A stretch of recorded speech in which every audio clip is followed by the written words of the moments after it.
காங்கிரஸ் தரப்புல இருந்து ஆட்சியிலும் பங்கு அதிகாரத்திலும் பங்கு அப்படின்ற அந்த முழக்கத்தை தொடர்ந்து அவங்க முன் வச்சுட்டு வராங்க. காங்கிரஸ் மிரட்டி பார்க்குற அளவுக்குலாம் இங்கே பலமாக இல்லை, அவங்களுக்கே தெரியும். இன்னொன்று, காங்கிரஸ்லேருந்து ஒருமித்த குரலாகவும் வரல. ஆட்சி அதிகாரத்தில் பங்குன்னு அண்ணன் திருமாவளவன் சொல்கிறாரு அப்படின்னா அதுக்கு பின்னாடி இருக்க அரசியல் வேற. இவங்க ஆட்சி அதிகாரத்தில் பங்கு வேணும்னு சொல்கிறாங்கன்னா அதுக்கு பின்னாடி இருக்க அரசியல் வேற. காங்கிரஸ்க்கு அடுத்த வரைக்கும் ஒரு 5% தான் ஓட்டு இருக்கும், அதுக்கும் கீழே தான் அவங்களுக்கு வந்து ஓட் பர்சன்டேஜ் வச்சுக்கலாம். ஆனால் அவங்க இந்த மாதிரி ஒரு முழக்கம் வைக்கிறத நீங்கள் எப்படி பார்க்குறீங்க? திரு விஜய் அவர்களுடைய அந்த ஒரு ஸ்பீச் தான் இது காரணமாக இருக்கும்னு நினைக்கிறேன். இல்லை விஜய் எல்லாம் லூஸ், அதெல்லாம் தனி டாபிக், அதெல்லாம் இங்கே எழுதிட்டு விஜயனாக்கெல்லாம் சுய புத்தி சொந்த புத்திலாம் கிடையாது, சொல் புத்தி தான். யாராவது சொல்லுவாங்க, யாராவது கேட்டுக்கிட்டு அப்படியே பேசுறது தான். அதனால விஜயண்ணா பற்ற வச்சதெல்லாம் கிடையாது. விஜயநாட்டு ஆட்சி அதிகாரத்தில் பங்குன்னா எங்க டிஃபைன் பண்ணுங்க அப்படின்னு கேட்டா பெப்ப தான். அவர்கிட்டலாம் நீங்க போய் ஒண்ணுமே எதிர்பார்க்க முடியாது. அப்ப காங்கிரஸ் ஆட்சி அதிகாரத்தில் பங்குன்னா கொடுக்க மாட்டாங்கன்னு 100% தெரியும். வச்சு ஒரு 2 சீட்டு எக்ஸ்ட்ரா, ஒரு 25 வாங்கினோமா, இப்போ ஒரு 2 சீட்டு எக்ஸ்ட்ரா வாங்குவோம் அப்படின்னு, அவ்வளவுதான் பிளான். கர்நாடகாவில் நீங்கள் தானே ஆட்சியில் இருக்கீங்க, ஏன் ஆட்சி அதிகாரத்தில் பங்கு தரல? அங்கே தெலுங்கானா நீங்கள் தானே ஆட்சியில் இருக்கீங்க, ஏன் ஆட்சி அதிகாரத்தில் அங்கே பங்கு தரல? இங்கேயே பேசுறீங்க. ஆட்சி அதிகாரத்தில் பங்கு கொடுத்தா நீங்கள் ஜெயிச்சிருவீங்களா? அதிக சீட்டு வாங்கி தமிழ்நாடு தாரவாத்து கொடுக்கறதுக்கான வேலை. இப்போ இதே வேலையை இதே ஃபார்முலாவை பீகாரில் பண்ணாங்க. 70 சீட்டு வாங்கி 2த்துல ஜெயிக்கிறாங்க. மனசாட்சியே இல்லை, 70ல் வாங்கி 2 டபுள் டிஜிட் கூட வரல. அப்போ அதே வேலையை இங்கே பார்க்குறது.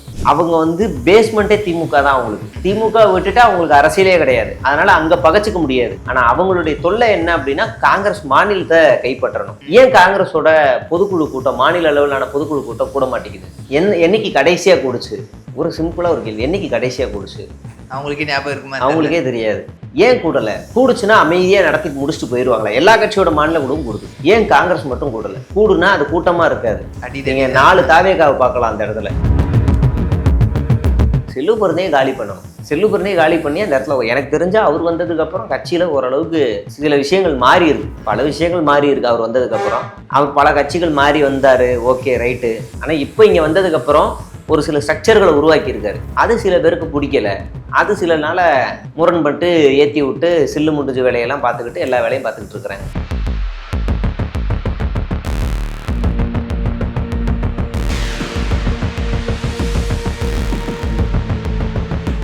தமிழர் கழகம் நேயர்களுக்கு வணக்கம். நான் உங்க நவீன். இந்திய நம்மிடையே பத்திரிகை சேக்குவரா தான் இணைஞ்சிருக்காரு. வணக்கம் ப்ரோ. வணக்கம் பிரதர். திமுக காங்கிரஸ் இடையே அந்த மோதல் அப்படின்றது நாளுக்கு நாள் அதிகமாயிட்டு இருக்கிறது நம்மளால பார்க்க முடியுது. காங்கிரஸ் தரப்புல இருந்து ஆட்சியிலும் பங்கு அதிகாரத்திலும் பங்கு அப்படின்ற அந்த முழக்கத்தை தொடர்ந்து அவங்க முன் வச்சுட்டு வராங்க. திமுக தரப்புல திரு ஸ்டாலின் அவர்களே சொல்லிட்டாரு, மாநிலத்தில் அப்படிலாம் வாய்ப்பு இல்லைங்க, மத்தியில் வேணா கூட்டாட்சி, மாநிலத்தில் சுய ஆட்சி தான் அப்படின்ற மாதிரி சொல்லிட்டாரு. எங்க போய் முடியும்னு நினைக்கிறீங்க? எங்கேயுமே முடியாது, திரும்ப அமைதியா வந்துருவாங்க. அதெல்லாம் காங்கிரஸ் மிரட்டி பார்க்குற அளவுக்குலாம் இங்க பலமா இல்லை, அவங்களுக்கே தெரியும். இன்னொன்று, காங்கிரஸ்ல இருந்து ஒருமித்த குரலாகவும் வரல. அங்கங்கிருந்து 1-2 பேர் தான் பேசுறாங்க. அது ஒரு ஒருமித்த குரலா, ஒரு கட்சியோட குரலா வரல. நீங்க திருமாவளவன் அவர் பேசும்போது அது ஒரு குரலா, ஒருமித்த குரலா அது வந்துச்சு. ஆனா அவர் தெளிவா இருக்காரு. அதை வச்சு நான் அரசியல் பண்ண வரல, அது என்னோட கொள்கை, அது எனக்கு எப்போ எடுக்கும், அது என்னோட தான், நான் தான் உருவாக்கின அந்த முதன்றதெல்லாம் அவர் தெளிவா இருக்காரு.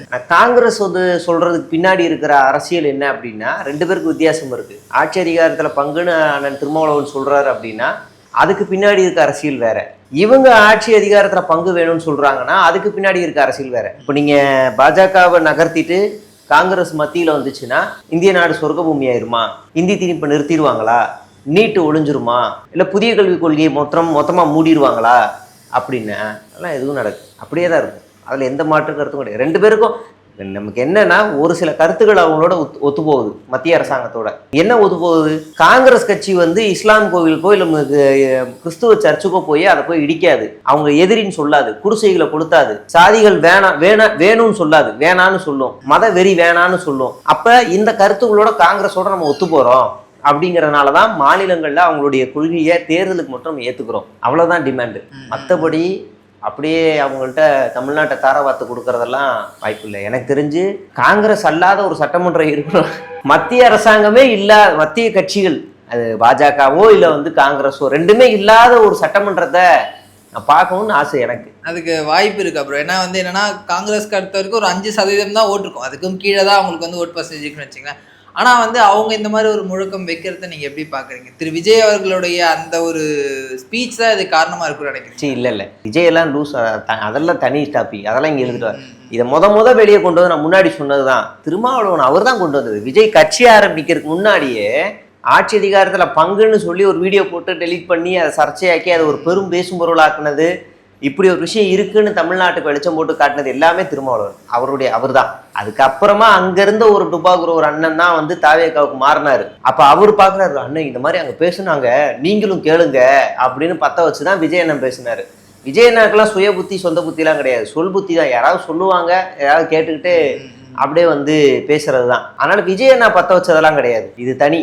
விஜயநாட்டு ஆட்சி அதிகாரத்துல பங்குன்னா எங்க டிஃபைன் பண்ணுங்க அப்படின்னு கேட்டா தான். அவர்கிட்டலாம் நீங்க போய் ஒண்ணுமே எதிர்பார்க்க முடியாது. அப்ப காங்கிரஸ் ஆட்சி அதிகாரத்துல பங்குன்னா கொடுக்க மாட்டாங்கன்னு 100% தெரியும். இதை வச்சு ஒரு 2 சீட்டு எக்ஸ்ட்ரா, ஒரு 25 வாங்கினோமா, இப்போ ஒரு 2 சீட்டு எக்ஸ்ட்ரா வாங்குவோம் அப்படின்னு, அவ்வளவுதான் பிளான். இல்லை இதுக்கு முன்னாடி தேர்தலுக்கு 2021 இல்லை 2016 அப்பெல்லாம் வந்து இந்த மாதிரியான முழக்கங்கள் வந்து காங்கிரஸ் வச்சு நம்ம பார்த்ததில்ல. ஏன் இந்த முறை அப்படின்றது அப்படியா? இல்லை, போன வாட்டி தேர்தலில் காங்கிரஸ் என்ன பேரம் பேசிச்சு அப்படின்னா 25 சீட்டு வேணுங்கிறதுக்காக நீங்கள் வந்து இல்லைன்னா நாங்கள் அதிமுக கூட போயிடுவோம், நாங்கள் போனால் அதிமுக பாஜகவை கழட்டி விட்டுருவோம், நாங்கள் அங்கே போயிடுவோம், எங்களுக்கு சீட்டு வேணும்னு கடைசி வரைக்கும் இழுபறி பண்ணிக்கிட்டே இருந்துச்சு. கடைசி வரைக்கும் காங்கிரஸ் வந்து இழுபறி பண்ணிக்கிட்டு ஏமாத்திக்கிட்டே இருந்துச்சு. அப்புறமா கடைசியில் போய் தொலைன்னு தான் 25 கொடுத்தாங்க. அதுலேயுமே 20க்கு மேலே ஜெயிக்க தெரியல, 19 தான். அதுலயுமே ஒரே தொகுதியில 2 வாட்டி இடைத்தேர்தல். அதை ஜெயிக்க வச்சது யாரு? திமுகவுடைய ஓட் பேங்க்ல தான் அவங்க ஜெயிச்சாங்க. இல்லைன்னா அதுவும் வாய்ப்பு கம்மி. அப்ப இவ்வளவு பலவீனமா இருக்கு அந்த இடம்.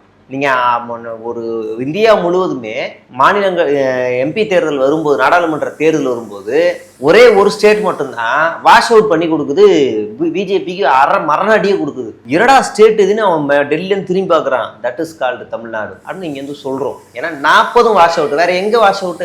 கேரளாவில் வாஷ் அவுட்டா, ஆந்திராவில் வாஷ் அவுட்டா, தெலுங்கானா? இல்லை, தமிழ்நாடு வாஷ் அவுட் பண்ணி ஓடிரு, இந்த பக்கமே வராதன்னு அடிச்சு விரட்டுறோம். அதுக்கு காரணம் யாரு? காங்கிரஸா? இங்க இருக்க கூட்டணி கட்சிகள் மொத்தமா நின்று ஃபைட் பண்ணோம், மொத்தமா பிற்போக்குவாதிகளை அடிச்சு விரட்டணும். அதுல ஒரு அங்கம் தான் காங்கிரஸ்.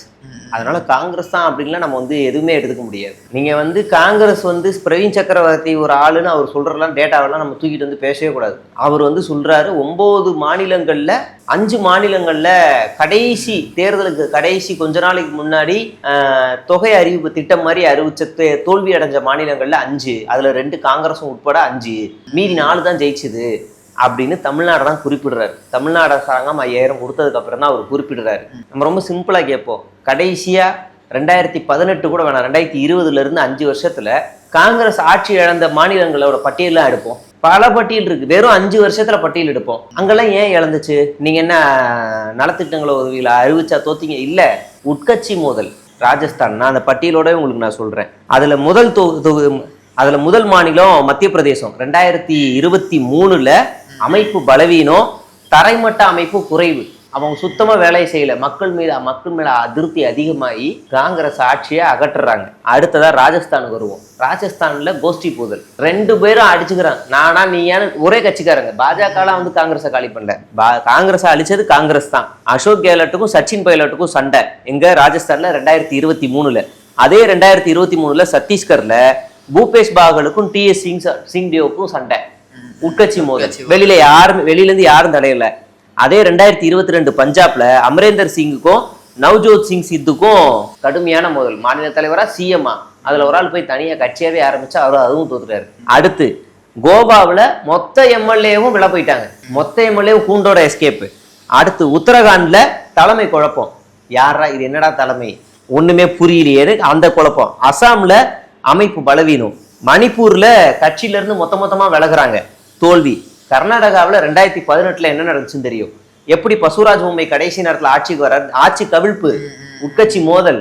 இப்ப மறுபடியும் 2025ல அதே மறுபடியும் உட்கட்சி மோதல் ஸ்டார்ட் ஆகுது. எதனால? இவ்வளவு நாள் நீங்க டெபுட்டி CM இருந்தீங்கல்ல, இனிமே நான் இருந்துக்கிறேன் அப்படின்னு கேட்குறாங்க. சரி, நம்ம ஒன்று கேட்போம். கர்நாடகாவில் நீங்கள் தானே ஆட்சியில் இருக்கீங்க, ஏன் ஆட்சி அதிகாரத்தில் பங்கு தரலாங்க?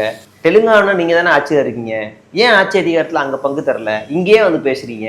ஆட்சி அதிகாரத்துல பங்கு கொடுத்தா நீங்க ஜெயிச்சிருவீங்களா? அதிக சீட்டு வாங்கி தமிழ்நாடு தாரவாத்து கொடுக்கறதுக்கான வேலை. இப்ப இதே வேலையை இதே ஃபார்முலாவை பீகார்ல பண்ணாங்க. 70 சீட்டு வாங்கி 2த்துல ஜெயிக்கிறாங்க. மனசாட்சியே இல்லை. 70ல வாங்கி 2 டபுள் டிஜிட் கூட வரல. அப்ப அதே வேலையை இங்க பாக்குறது. 27 வாங்கி 7ல ஜெயிச்சு 20 பாஜக தாரவாத்து கொடுக்கறது, அதிமுக இல்ல தற்கூரி கட்சிக்கு தாரவாத்து கொடுக்கறதுக்கான வேலை அவங்க பண்ணிட்டு போட்டாங்க. நான் பார்த்து அப்சர்வ் பண்ணது நான் சொல்றேன். இவ்வளவுதான் நடக்குது உட்கட்சி மோதல். இது வந்து ஒண்ணுமே முடியும், எங்கேயும் போகாது. 2 சீட்டுக்காக அவ்வளவுதான். 25 தான் அப்படின்னாலும் வந்துருவாங்க. சரி போய் தொழிலாலும் வந்துருவாங்க. தனியாவும் போய் நிக்க மாட்டாங்க. தற்கூரி எண்ணம் கட்சியிலையும் போக மாட்டாங்க, அதிமுகவுக்கும் போக மாட்டாங்க, எங்கேயும் போக மாட்டாங்க. திரும்ப இங்கேதான் வந்தாகணும். சும்மா வெளியில இருந்து ஐஸ் பாய் விளையாடுறாங்க. காங்கிரஸ்லேயே வந்து பார்த்தீங்கன்னா நீங்கள் சொல்கிற மாதிரி மாணிக்கம் தாக்கூர் ஒரு ஸ்டாண்ட் எடுக்கிறாரு, செல்வ பெருந்தகை போன்றவர் வந்து ஒரு ஸ்டாண்ட் எடுக்கிறாங்க. ஸோ சீனியர் வர்சஸ் ஜூனியர் அந்த ஒரு மோதல் போயிட்டுருக்கேன்னா சிதம்பரமாக இருக்கட்டும் இல்லை வந்து முன்னணி தலைவர்கள் எல்லாமே வந்து திமுகவோட போகலாம் அப்படின்ற நிலைப்பாட்டில் தான் இருக்காங்க. இந்த ஆட்சி அதில் பங்கெலாம் வேணாம் அப்படின்ற ஒரு சுச்சுவேஷன். மாணிக்கம் தாக்கூர், அதுக்கப்புறம் சசிகாந்த் செந்தில், ஜோதிமணி இவங்கெல்லாம் வந்து ஒரு குரூப்பாக இருக்கிறத நம்மளால் பார்க்க முடியுது. இதில் வந்து டெசிஷன் யார் வந்து பலமாக இருக்காங்க? ஆக்சுவலாக எல்லாருக்குமே திமுக போகணுங்கிறது தான் முடிவு. அது பிரவீன் சக்கரவர்த்தி ஆகட்டும், எல்லாருக்கும் ஒற்றை கருத்து தான், திமுகவோட போகணுங்கிறது தான். என்ன சிக்கல் அப்படின்னா காங்கிரஸோட மாநில தலைமையை கைப்பற்றணும், அவ்வளவுதான். அதுக்கு யார் அதிகமாக ஃபேம் எடுக்கிறாங்க, யார் அதிகமாக ஆக்டிவாக இருக்காங்கன்னு காமிச்சுக்கிறதுக்கான சண்டை தான் இது எல்லாமே. நீ வேணா பாருங்க, தேர்தலுக்கு முன்னாடி காங்கிரஸ் மாநில தலைவர் பொறுப்பே மாறினாலும் வாய்ப்பு இருக்கு, அது கூட வாய்ப்பு இருக்கு. இங்க யாருக்குமே வாய்ஸும் கிடையாது, யாருக்குமே வாய்ஸ்லெஸ்ஸும் கிடையாது. எல்லாருமே தனித்தனியா இருக்கிறாங்க. ஒரு டீமு சோனியா காந்தியோட அட்டாச்சு, ஒரு டீமு ராகுல் காந்தியோட அட்டாச்சு, ஒரு டீமு மல்லிகார்ஜுன கார்கேவோட அட்டாச்சு, ஒரு டீமு திமுக தலைமையோட அட்டாச்சு. இப்படி 4 டீமா இருந்தாலும் எல்லாருக்கும் ஒரே கருத்து தான், திமுக. ஏன்னா அவங்க வந்து பேஸ்மெண்ட்டே திமுக தான். அவங்களுக்கு திமுக விட்டுட்டு அவங்களுக்கு அரசியலே கிடையாது. அதனால அங்க பகச்சுக்க முடியாது.